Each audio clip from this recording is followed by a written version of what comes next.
Chers amis, bonjour, Shabbat Shalom. Ce Shabbat est le Shabbat de la paracha Chaye Sarah. Cette paracha Chaye Sarah s'ouvre sur la mort de Sarah et les tentatives fructueuses d'Abraham d'acquérir une sépulture, un lieu de sépulture pour son épouse Sarah, ce qui va être fait par l'acquisition de la caverne de Marpella située à Hebron.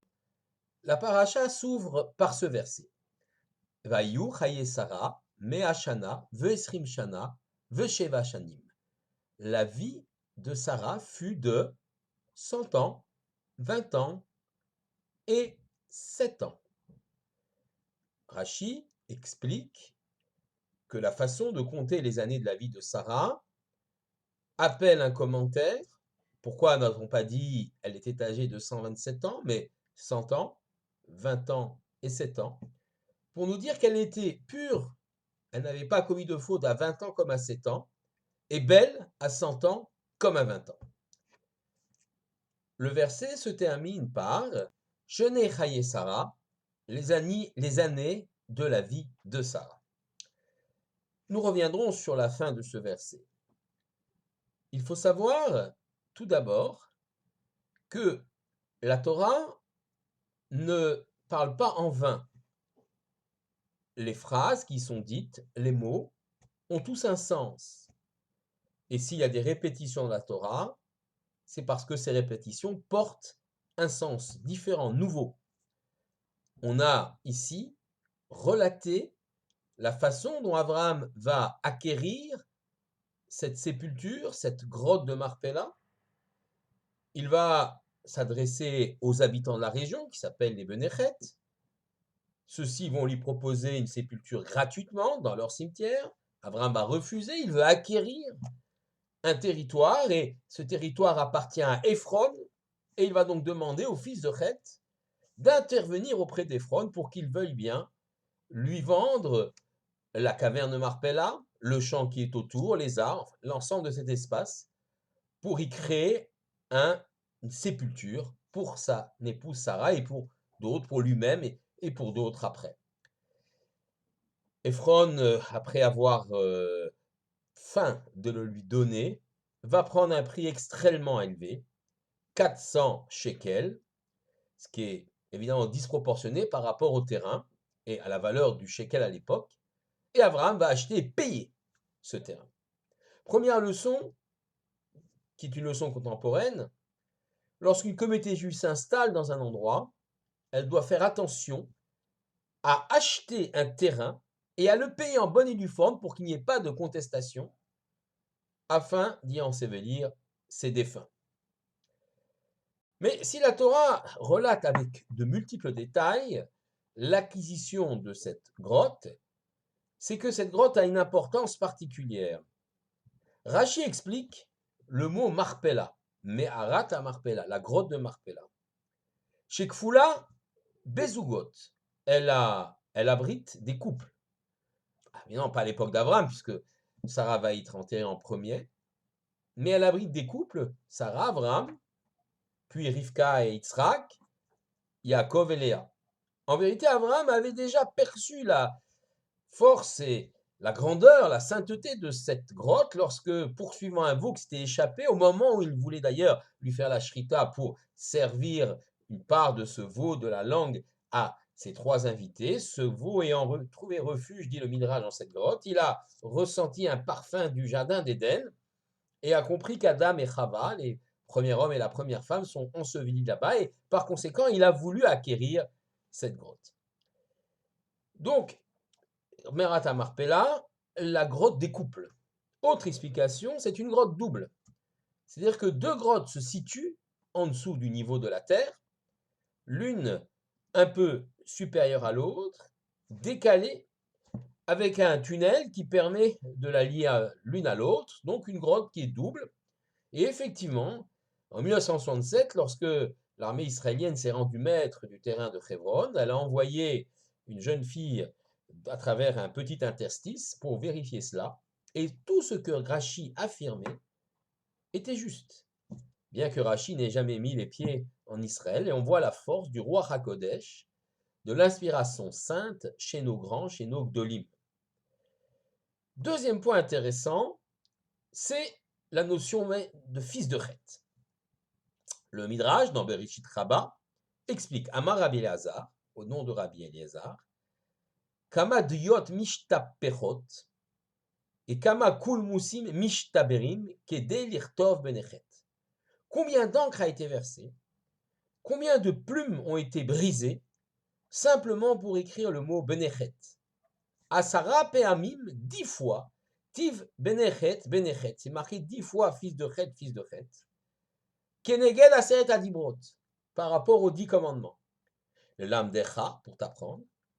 Kol mi sheu mevarer mekacho shel tzadik, ke ilu mekayem aseret adibrot. Tout celui qui va aider, favoriser la réalisation d'une transaction commerciale, ici l'achat de la grotte d'un tzadik, d'un juste, c'est comme s'il accomplissait les 10 commandements. Cette affirmation est curieuse. Le simple fait de favoriser la vente d'un terrain à un tzaddik vaut pour ses fils de Chet l'accomplissement des 10 commandements et le mérite d'être cité 10 fois dans le texte de la Torah. C'est qu'il y a donc une grande importance à cette grotte de Marpella et une grande importance spirituelle, j'allais dire un enjeu historique, pour qu'Abraham acquiert cette grotte et que les fils de Chet jouent le rôle d'intermédiaire entre eux et Ephron, entre Abraham et Ephron. Laissons cette question en suspens, avançons un peu plus dans le texte. Il est marqué, Vatamot Sarah, Samara est morte, Vayavo Abraham nispod le Sarah velifkota, Abraham est venu faire le hesped, l'oraison funèbre de Sarah, et la pleurer. Qu'est-ce qu'il a dit? Comment a-t-il fait la louange de son épouse? Dit le Midrash Tanchuma, Itril Avraham, Livkot Alea, Abraham a commencé à pleurer et a dit Eshet Chaim mi yimtsa. Une femme vertueuse, où vais-je la trouver? Et il va déclamer tout le Eshet Chaim, tout ce passage situé à la fin des Proverbes, écrit par le roi Salomon, que nous avons l'habitude de réciter tous les vendredis soirs à nos épouses. Évidemment, Abraham n'avait pas le texte écrit, il va être écrit beaucoup plus tard, des siècles plus tard, par le roi Salomon, mais Abraham a une sorte d'inspiration de roi HaKodesh, et il a déclamé cela. Et en l'occurrence, j'extrais 2 phrases de Sechet Haïl, toujours le Midrash, lorsque c'est marqué Darshat Semer ou Fishtim, elle a recherché le lin et la laine, eh bien, nous explique le Midrash, elle a su séparer entre le lin et la laine, comme on a l'interdiction de mélange de chatnez, entre Yitzhak et Ishmaël, Yitzhak son fils et Ishmaël le fils de sa rivale, Agar, en demandant à Abraham, son mari, de réaliser physiquement cette séparation, tant Ishmaël il y avait un risque à garder Ishmaël à la maison, un risque pour la vie même de Yitzhak ou d'une mauvaise influence. Et puis c'est marqué Zamama Sade Vati Kacheu. Elle a désiré le champ et elle a acquis ce champ. Et le Midrash termine en disant c'est grâce à elle, c'est elle qui a acquis le champ de Marpella. C'est une question un peu curieuse. Elle a acquis, mais non, c'est Abraham qui a acheté le champ de Marpella, c'est pas Sarah. Peut-être l'a-t-elle désiré de son vivant, mais en tout cas, elle l'a pas acquis. Comment comprendre cela? Je vais rapporter l'explication, d'ailleurs, toutes les questions que je vous ai posées sont soulevées par ce grand Rav, qui est le Rav Mordechai Miller, Rav de Getzet, enseigné au séminaire de jeunes filles à Getzet, auteur de plusieurs ouvrages. Shiur le Yom HaShabbat, c'est l'ouvrage duquel je tire ce commentaire, 1921-2000, nous a quitté en l'an 2000. Le Rav Mordechai Miller pose effectivement la question et dit, mais effectivement, c'est pas Sarah qui a acquis le champ, là, Kamen de Marpella, c'est bien Abraham. Pourquoi dit-on que Sarah a acquis ce champ? C'est donc une deuxième question, après celle des fils de Chet, le mérite de Sarah, qui est vanté dans le Eshet Haïl, d'avoir acquis ce champ. Alors il nous faut comprendre ce qu'est la caverne de Marpella et en quoi elle a une grande importance. Nos maîtres nous expliquent que la caverne de Marpella est comme un sas, comme un lieu qui relie Eretz Veshamaim, la terre et le ciel. Ça peut se comprendre de façon mystique, mais ça peut se comprendre également de façon pragmatique. La terre, c'est le monde matériel des hommes, là où nous vivons. Le ciel, c'est l'aspiration spirituelle des hommes de se rapprocher de Dieu, de leur créateur, par la tfila, la prière, par les mitzvot également, par l'étude. Ce sont deux mondes qui sont reliés, et c'est précisément dans la caverne de Marpella que se trouve ce sas, et c'est pourquoi il est tellement important qu'Abraham y ensevelit Sarah, et que tous les patriarches d'ailleurs y soient ensevelis. Et pourtant, le ciel et la terre, ce sont deux contraires. Shamaim Varetz, le ciel et la terre, le monde matériel, le monde spirituel. Beaucoup de sociétés font la rupture et séparent entre le monde matériel et le monde spirituel. Comme on dit dans les Télim, Shamaim Shaim Lachem, Varetz Atan Ibn Adam. Le ciel appartient à Dieu, et la terre, il l'a donnée à l'homme. Mais en vérité, quel est le rôle de l'homme ici sur terre? Quel est le rôle d'un homme qui va vivre pleinement sa Torah, qui va pratiquer Torah et mitzvot? C'est de faire en sorte que la présence divine soit plus importante, plus perceptible par l'ensemble des hommes ici sur terre. Et il peut le réaliser par l'accomplissement des mitzvot, des commandements, par l'étude qui fait jaillir des nouveaux sens forts et qui donne une dimension encore plus grande à la Torah dans la vue que les hommes en ont. Donc le travail de l'homme ici sur terre, notre travail en tant qu'âme Israël, faire en sorte que la présence divine, comme on dit, la Shrina, soit plus importante ici sur terre. N'est-ce pas là réaliser ce lien entre Shamaïm et Haaretz, entre ciel et terre? Ce lien que symbolise ou que réalise physiquement cette caverne de Marpella qui se trouve, Marpella veut dire double, nous l'avons expliqué, mais qui se trouve dans un lieu qui s'appelle la ville de Hebron. Hebron, Milachon, Chibour. C'est le lien, ce qui relie les choses, comme Chaver, mon ami, mon camarade, la personne avec qui je suis lié. Chibour, lien entre ciel et terre, lien entre monde matériel et monde spirituel. Quelque chose d'extrêmement fort qui relie les deux. Et c'est à Hebron précisément qu'on ressent ce lien de façon extrêmement forte. C'est pourquoi Abraham rend hommage à Sarah en disant: tu as désiré ce lieu et tu l'as acquis. Car en effet, Sarah, beaucoup plus qu'Abraham, la femme juive, bien plus que l'homme juif, sait réaliser cette synthèse entre le monde d'ici-bas, le monde de matériel, et le monde spirituel, en organisant la maison, en organisant l'éducation, par sa sensibilité et plus grande proximité avec le Créateur.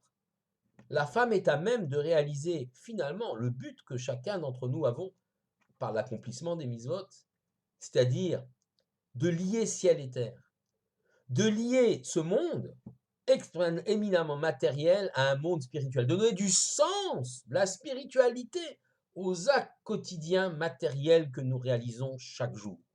Et ça, Sarah, qui a une vision beaucoup plus lointaine, beaucoup plus clairvoyante qu'Abraham, l'a réalisé. C'est en cela que Abraham rend hommage. Tu as désiré la caverne de Marpella et tu l'as acquise, c'est-à-dire que même si physiquement tu ne l'as pas acheté, c'est moi, Abraham, qui l'ai acheté, au moins tu as réalisé ici sur terre ce lien, ce chibour, avec lien comme Hebron, tu as réalisé ce lien entre monde matériel et monde spirituel. Tu as donné un sens à chaque geste quotidien de la vie, leur donnant une dimension kadosh, sainte et spirituelle. C'est ça le sens et la force du travail, de la mission que Sarah a accomplie sur terre. Et on comprend alors pourquoi cette transaction est si importante. Et on comprend aussi pourquoi on a loué les fils de Chet. On a cité 10 fois le nom des fils de Chet et on l'a écrit et on a considéré qu'ils avaient accompli un geste comparable aux 10 commandements. En effet, en aidant Abraham le tzaddik à acheter ce lieu, en vérité, ils installent Abraham dans toute la dynamique de lier monde matériel et monde spirituel, de faire connaître à l'humanité le nom de l'Éternel, le projet éthique qu'il a pour nous, peuple juif, et par ricochet pour toute l'humanité. Car lorsqu'Abraham acquiert ce lieu, il acquiert également l'idée de lier le ciel et la terre, de lier ce monde ici-bas au monde spirituel. Et en aidant simplement Abraham à réaliser cela, les fils de Chet participent quelque peu, à leur niveau, à la réalisation du projet divin, à savoir lier ciel et terre, à savoir mettre plus de spiritualité, plus de présence de l'Éternel dans le monde dans lequel nous vivons, ce qui veut dire plus éthique, plus de justice. Et c'est en cela qu'ils accomplissent ces 10 commandements. Les 10 commandements, c'est 2 tables. Une table des commandements vis-à-vis de Dieu, on est tourné vers le ciel. Une table des commandements vis-à-vis de mon prochain, on est tourné entièrement vers nos contemporains. Les deux étant liés, la main tendue vers mes contemporains, le respect de mes contemporains, qui sont inscrits en toutes lettres dans la deuxième table de la loi, dépendent aussi de mon rapport avec le Créateur et de l'acceptation des lois éthiques qu'il me propose. Et c'est pourquoi les 2 tables sont liées. Et on va rendre hommage aux fils de Chet qui ont parfaitement compris l'enjeu de l'achat de cette grotte de Marpella, de l'achat de cette grotte qui réalise physiquement le lien entre le ciel et la terre, lieu de sépulture où on passe du monde matériel au monde spirituel pour les âmes, mais aussi lieu emblématique de la mission du peuple juif ici sur terre, à savoir de lier le monde terrestre et le monde spirituel, de faire en sorte que ce monde matériel le soit un peu moins, soit plus pétri de valeurs essentielles, de valeurs spirituelles, de respect d'autrui et de présence de l'Éternel. C'est pourquoi, évidemment, la grotte de Marpella, la ville de Hebron ont une importance extrême dans l'histoire du peuple juif et ce Shabbat, des milliers d'Israéliens iront passer Shabbat là-bas à Hebron, auprès de la tombe de Sarah, d'Abraham et des autres patriarches. C'est pourquoi Hebron est, après Yerushalayim, la deuxième ville sainte du Ham Israël, du peuple juif. C'est pourquoi le tombeau des patriarches revêt une importance extraordinaire pour notre histoire. Ils sont des exemples, Maaseh Avot Siman Labanim, ce que les pères ont réalisé sont un signe pour les enfants. Sachons emprunter le chemin de nos pères afin qu'il règne une plus grande justice dans l'humanité. Shabbat Shalom à tous.